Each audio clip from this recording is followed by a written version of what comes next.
यवतमाळ जिल्हा गेल्या काही दिवसांपासून उष्णतेने हैराण झालेला परिसर.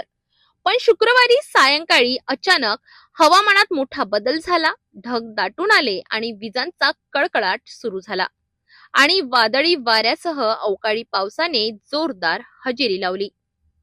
आर्णी, पुसद, राळेगाव या तालुक्यांमध्ये पावसाने अक्षरशः कहर केलाय. काही ठिकाणी गारपीटही झाली आणि वाऱ्याच्या जोरात झाडे झुडपे कोसळली. घरावरील टीन पत्रे उडाली आणि नागरिकांची मोठी धावपळ उडाली. राळेगावच्या आठवडी बाजारात तर अचानक आलेल्या पावसामुळे व्यापाऱ्यांमध्ये एकच गोंधळ उडाला. पण सर्वात मोठा फटका बसला तो शेतकऱ्यांना. काढणीस आलेली पिके पूर्णपणे आडवी झाली. आधीच उन्हामुळे त्रस्त असलेल्या बळीराजावर आता अवकाळी पावसाचा आणखी एक घाव बसलाय.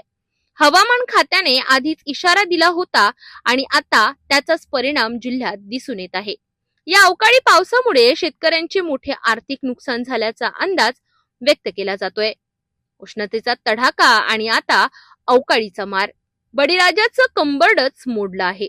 सरकारने तात्काळ पंचनामे करून मदत देणं गरजेचं आहे, नाहीतर शेतकरी आणखी अडचणीत सापडणार, अशा प्रतिक्रिया व्यक्त केल्या जात आहे.